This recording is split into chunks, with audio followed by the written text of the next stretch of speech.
네, 오늘도 주님의 은혜로 평안하시기를 바라겠습니다. 오늘 말씀은 디도서 3장 12절에서 13절 말씀입니다. 내가 아데마나 두기고를 내게 보내리니 그때에 내가 급히 니고볼리로 내게 오라.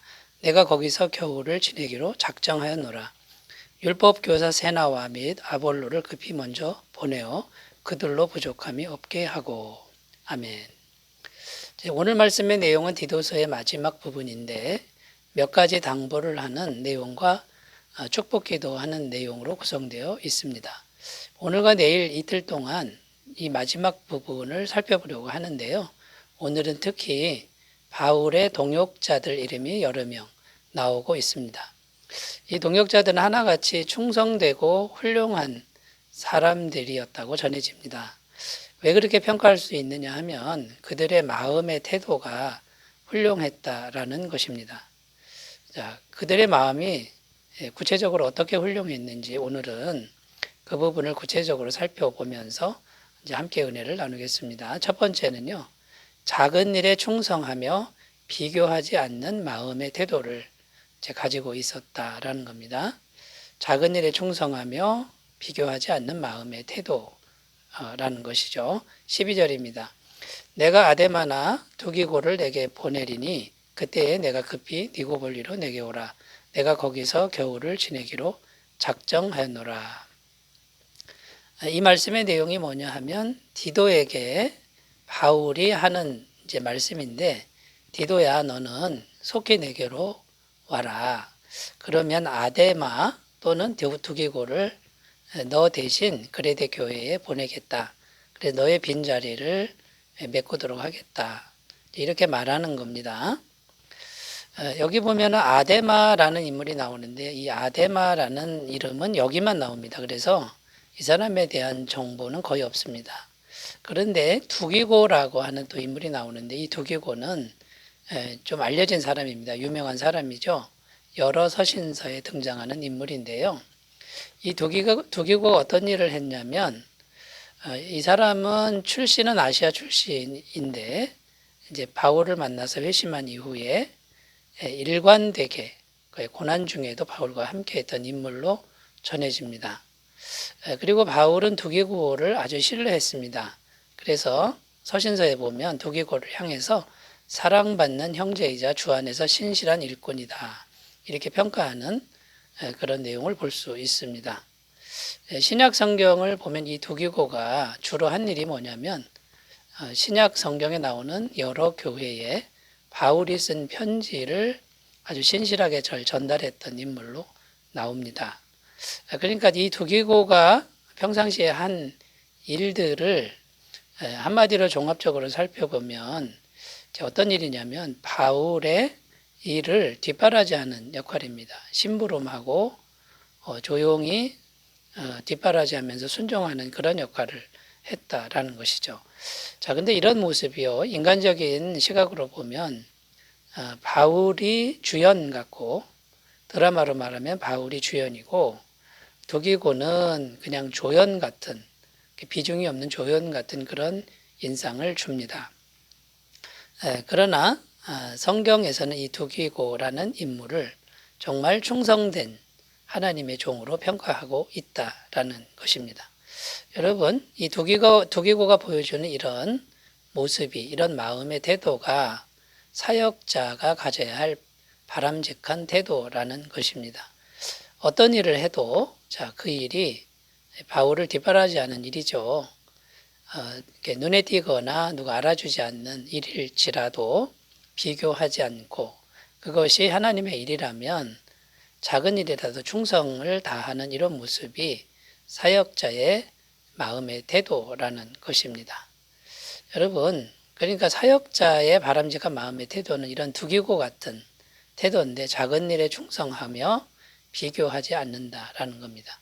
자, 그러면 성경에서 나오는 이런 일꾼들에 대한 주님의 평가는 어떠할까요? 마태복음 25장 21절, 그 주인이 이르되 잘하였도다 착하고 충성된 종아, 내가 적은 일에 충성하였음에 내가 많은 것을 내게 맡기리니 내 주인의 즐거움에 참여할지어다 하고, 2달란트 받은 자가 2달란트를 열심히 장사해서 남겼습니다. 주님이 칭찬하시는데 무려 5달란트를 남긴 대단한 종과 똑같이 칭찬합니다. 그러니까 주님의 평가는 큰 일을 하거나 작은 일을 하거나 똑같습니다. 충성되기만 하면 됩니다. 자기에게 주어진 일에 충성되기만 하면 똑같은 칭찬을 주신다라는 거죠. 마태복음 7장 22절 23절 그날에 많은 사람이 나더러 이르되 주여 주여 우리가 주의 이름으로 선지자 노릇하며 주의 이름으로 귀신을 쫓아내며 주의 이름으로 많은 권능을 행하지 아니하였나이까 하리니 그때에 내가 그들에게 밝히 말하되 내가 너희를 도무지 알지 못하니 불법을 행하는 자들아 내게서 떠나가라 하리라. 자, 이 성경 말씀은요. 주님의 이름으로 대단한 일을 행했는데 주님은 어떻게 평가하냐면 내가 너희를 도무지 알지 못한다. 전혀 모른다라고 평가하신다라는 겁니다. 자, 여러분 그러니까 우리가 인간적인 시각으로 대단한 일을 했다 그래서 주님의 평가도 그렇게 평가하시지 않는다. 이것을 꼭 기억하셨으면 좋겠습니다. 고린도전서 3장 8절입니다. 심는 이와 물주는 이는 한 가지이나 각각 자기가 일한 대로 자기의 상을 받으리라. 여러분 주님 안에서는 주연과 조연이 따로 없습니다. 작은 일일지라도 충성되기만 하면 각자에게 주시는 하늘의 상급이 있다는 것을 믿고 오늘도 충성되게 살아가시기 바라겠습니다. 자, 두 번째 사역자의 바람직한 마음의 태도 두 번째 주제로 가보겠습니다. 두 번째는요. 내 뜻대로 안 돼도 감사하는 마음의 태도다. 이렇게 설명드릴 수 있겠습니다. 12절 끝부분에 보면 내가 거기서 겨울을 지내기로 작정하였노라.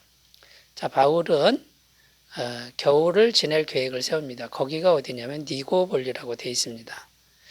그러니까 내가 니고볼리에서 겨울을 지날 계획이니까 너는 디도야 너는 니고볼리로 속해 와라. 이제 이렇게 편지를 보낸 거죠.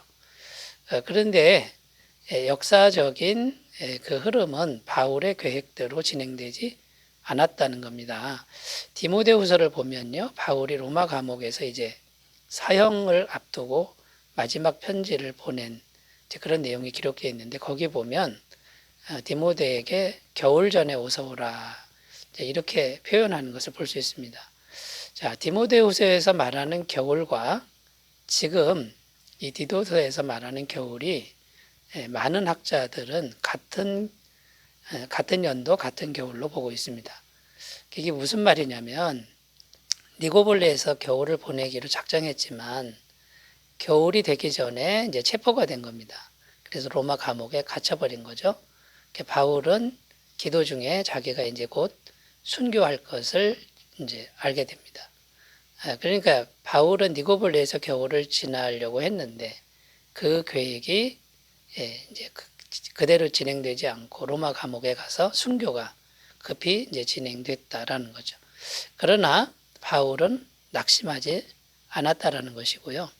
주님의 뜻에 기꺼이 순종했다라는 겁니다. 오히려 늘 감사하는 마음을 잃지 않았다라는 것이죠. 자, 여러분, 내가 계획을 열심히 세우지만 하나님이 그 계획을 안 들어주십니다. 주님의 뜻대로 이끌어 가십니다. 그래도 기꺼이 순종하며 감사하는 이런 마음의 태도가 사역자가 가질 바람직한 태도라는 것이죠. 성경에 보면 이 바울이요, 기도를 많이 하는데 하나님이 안 들어주시는, 바울의 계획대로 안 들어주시는 그런 기사가 많이 나오고 있습니다. 원래 바울은 선교사가 되려고 하진 않았지요. 그런데 선교사로 만들어 버리고요. 또 2차 전도 여행 때 바울은 아시아로 가려고 했지만 주님은 유럽으로 인도하셨고요.